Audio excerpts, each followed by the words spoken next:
Back back in '67, this film was released in this time period. Was part of the last part of the RKO contract that they had with Toho for Kong.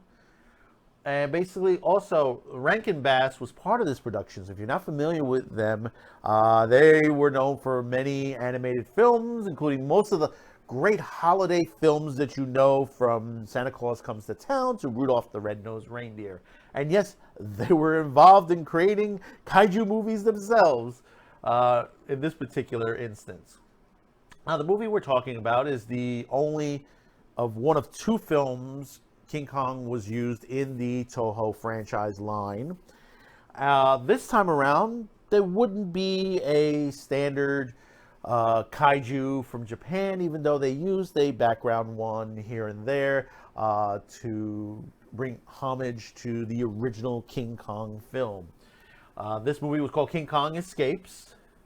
It was roughly about an hour and 36 minutes. It was a really good movie. King Kong Escapes was the second film and the last film that Toho would help produce in this era.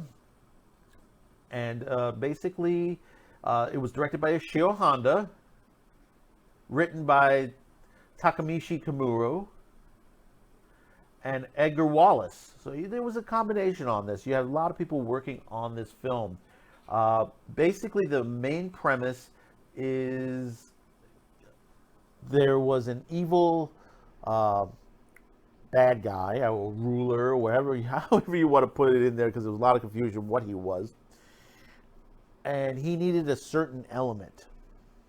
And he created a mechanical version of King Kong to try to dig it out, and unfortunately the mechanical version didn't work out well.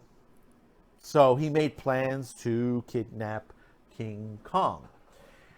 And this turns into an insane film that just basically you have villains and spies. You know, it was a multi-layered type of film with a backdrop of a homage to the original Kong films from the RKO lineup, and also to bring in a bit of change to basically where Kong was fighting a robot version, you know, similar to where you had King Kong, where King Kong versus this mechanical was similar to Godzilla versus Mechagodzilla in a way, which we wouldn't see that film for another good 7 years.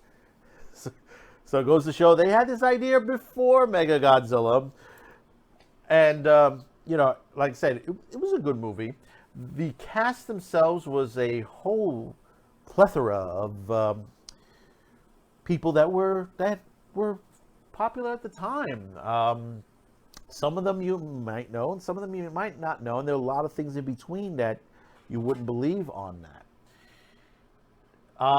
The movie stars Rhodes Reason, who plays Carl Nelson on there.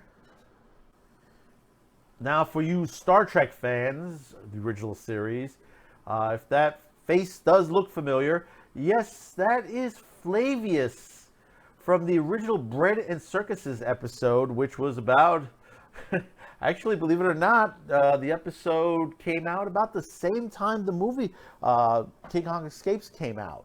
So basically, you saw him either in the movies and on television. But also, he's done many other roles on television and movies, stuff like Time Tunnel, Here's Lucy, The Bob Newhart Show. You know, he had a basically average career. You know, but most people don't realize who he is unless you're really in the fandom. And like I said, if you're a Star Trek fan, you remember that face very well. He had a really good role in that episode. Now, the other one is one of my favorites. And she has been seen in pretty much a good amount on there. And that's, I'm sorry if I butcher her name, Mia Hama. Now, her role, depending on if you saw the Japanese version or the American version of this, She was always known in the American version as Madam X. In the Japanese version, it was mentioned as Madame Piranha. Now, Mia had a very good film career as well. She was one of the big things, and I loved it. She was in the movie What's Up, Tiger Lily? The Woody Allen film. Well, actually, it wasn't really a Woody Allen film. The Woody Allen film took a spy movie that she was in and redubbed it, but she was in that film. And also, she was in King Kong versus Godzilla. And one of the best things is that she was a Bond girl.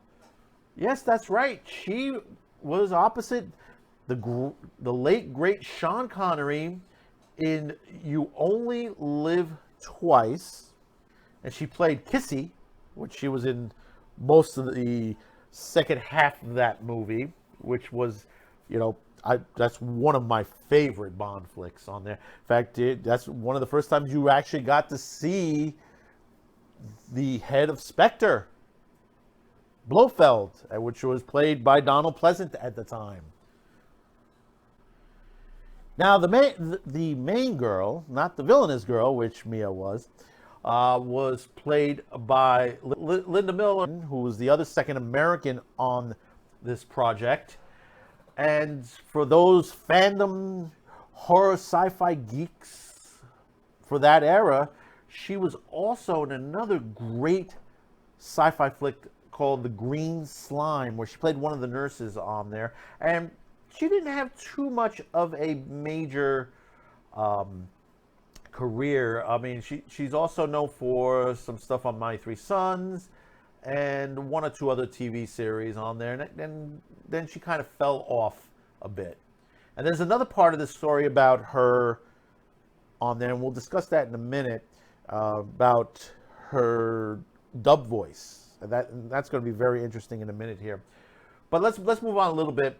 Also, our other Japanese actor on the show who played Commander Jiro Nomura was a veteran actor for the Toho movies, is Akira Takahata, who basically you've seen him in many of the Godzilla films, from the original Godzilla in '54 to Mothra versus Godzilla, Ibra, Horror of the Deep, Invasion of the Astro Monsters, and he's also been in many other films throughout history. In fact, in 2004, he appeared in Godzilla Final Wars, where he played the UN Secretary General. And, like I said, he's done a large amount. In 2014, he played a Japanese immigrant agent in the newer Godzilla movie that was out back just recently as well.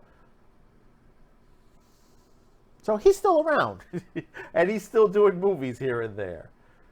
Now, the main villain of this movie, who worked with Madam X, was played by Hideo Amamoto, and he played what somebody would call Doctor Who.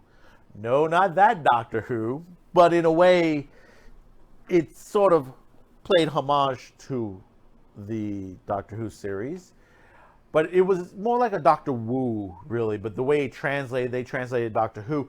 But you knew what they meant, because actually seen from this photo here, kind of a similar costume to the Hartnell costume from back in the early days of Doctor Who. So you got to ask yourself, were they doing homage to the series, or was it just a plain accident? But Hideo also had a long and extensive, where he's done many other films and TV series.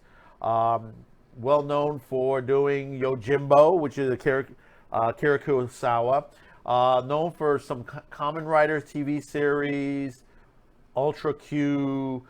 He was also in the movie Atragon, which is another of the kaiju films on there. He was also in the great Montango, which was Attack of the Mushroom People, which is a great film. We'll discuss that on another down the line on another episode, which, that one is that's another film that basically it's a little bit lost in time, but it's still out there. He was also in another Godzilla film, Ibra Horror of the Deep, and many other films throughout the years to almost present day. Last thing he did was an Ultraman series, and also he was in the 2001 Godzilla, Mothra, and King Ghidorah Giant Monsters All Out Attack, which was a good movie. That was a good movie. That was one of the good ones from the newer era. Now, I mentioned before that the producers in this film did some homage to the original King Kong, the 33 King Kong film. And the way they did it was there was Gorosaurus, and there was a battle between King Kong and Gorosaurus, which basically he killed the Gorosaurus the same way he killed the Tyrannosaurus in the original King Kong on there. So it was sort of a similar battle. So they were like, saying, hey, yeah, this is sort of on their Kong Island and all that. And of course, Linda Miller was basically the Fay Ray of the whole situation, because basically, Kong fell for the blonde. I guess King Kong was always into blondes, never into brunettes. Well, actually, Japanese brunettes in King Kong versus Godzilla, you could say that as well. But it's interesting, how they just wanted to progress themselves to try to bring forward, as they brought Kong into Japan and Japan brought Godzilla into the United States. It was sort of a swap out, to bring these two big behemoths to the world, really. When you look at it to this perspective from the two films that they put together here. Now, some of the crazy things, if you look very carefully, actually, it's pretty easy to see. There was more than one Godzilla suit. Actually, there was more than one Godzilla suit, and also there was more than one King Kong suit as well. And sort of there was always continuity errors in these films where basically his appearance kept changing, or the length of his arms kept changing. And that was like a weird thing that was going on. But that's some of the fun things that you would get out of this series. Anytime you watched any kaiju movie or something like that, you kind of expect it, and you did enjoy it. It's not something that you would point out like in a regular film where you're like, oh, look at that, that's horrible. The suit's horrible. Oh, geez. This, it's like, okay, you did it, and okay, let's move on there. Also, some other things were like, when you see things, errors like geography errors and stuff like that. Kong was on Mondo Island, not the original Kong Island. There were scenes that said they were in the North Pole, which technically that would be wrong. It'd be the South Pole, really, where they would be. Because basically there is no land in the North Pole, because they were digging for elements on there. But there's in the South Pole, there's more land in the South Pole than it is the North Pole. It's mostly ice. So it's kind of weird when you see that. But hey, listen, that's the little things on there. And there are other little things here and there, little goofs here and there. But getting back to some of the things that if you didn't realize it, I'll give you a perfect example. Now, if you listen to the American dub of this movie, the Doctor Who and a couple of other male characters, the voice sounds a little familiar.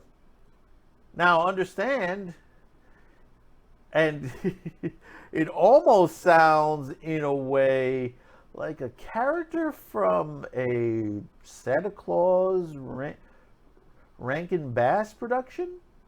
Yeah, that's right. Paul Frees did the English dub of some of the characters in this movie. And you can almost hear like the Burgermeister and stuff like that in this movie. The Burgermeister, which was the character in Santa Claus Comes to Town. you could tell. One thing about Paul Frees, you can always tell his voice. But that's not the only person that did that was famous that did a dub on there. Linda Miller, even though she was American and she spoke English very well, that's not her voice in the original English dub. Actually, her voice was dubbed over by the great Julie Bennett. If you don't know who Julie Bennett is, Julie Bennett was known for the voice of Cindy Bear in the Yogi Bear cartoons. And she also did Lois Lane in the animated series of the Superman Aquaman show. And of course, she did some voice acting for Woody Allen's "What's Up, Tiger Lily" on there, and many others. In fact, she passed away just last year, unfortunately. But she has an extensive length of voice acting throughout the years, and it was kind of unusual that you when you hear the voice and you're thinking it's Linda Miller's voice, but it's not. It's somebody else. Now, one of the reasons why Rankin and Bass was involved in this production is because they were in the production point in '66. They had created a King Kong animated series. Now, most people don't realize this existed, except for those who were big animation fans. It lasted one season, not many episodes. But it was a decent series. It was like one of those 30-minute cartoons that basically was out there. But this is one of the things that came out of, when you hear these combinations where Toho and RKO went into this deal, and many other companies took advantage of the situation and said, "Hey, listen, let's promote something else. Let's get, let's bring Kong in the forward. Let's bring Godzilla."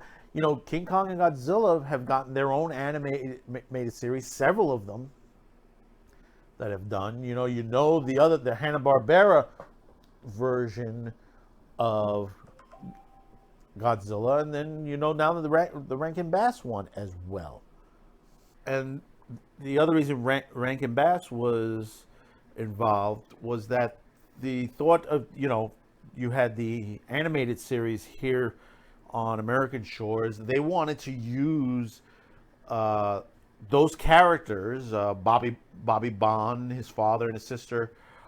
Basically, they wanted to use those characters instead of the Linda Miller character and all the characters that they used for this movie.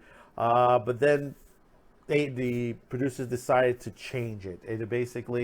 They just, they replaced the cast of the film. They didn't think it would work out well, so they changed the entire cast to reflect a different film. Now, we mentioned Linda Miller's voice being dubbed by Julie Bennett, but Julie Bennett also had double duties. She also did Mia Hammer's voice, Madam X, as well in this film.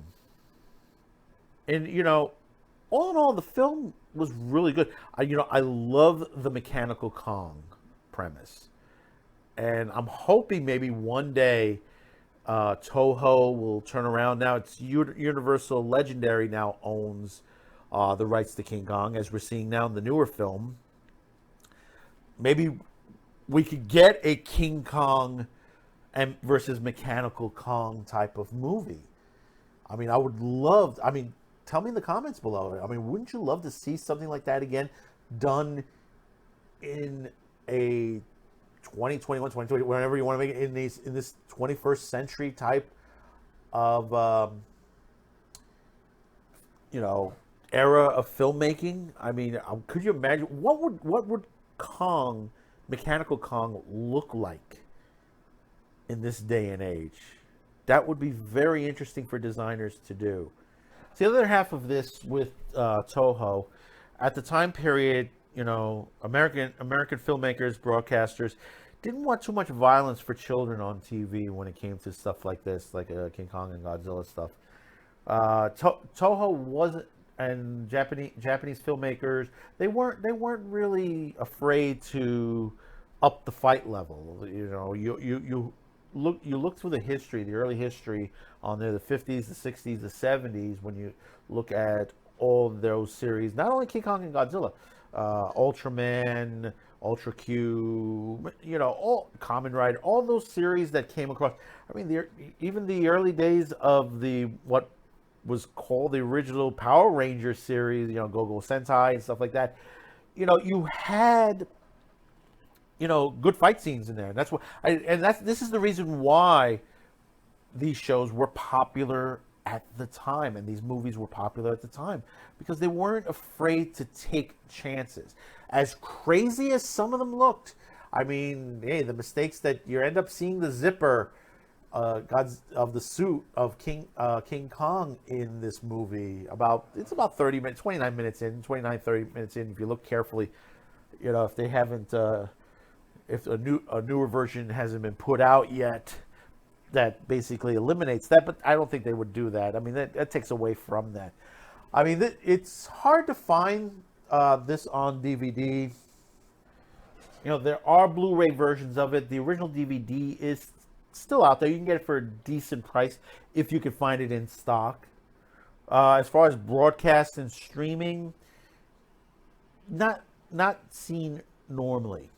I mean, I'm surprised HBO Max didn't try to put that on their site, since they do have a ton of other Godzilla flicks that are on there. All the Showa era flicks in the original Japanese format are available on HBO Max.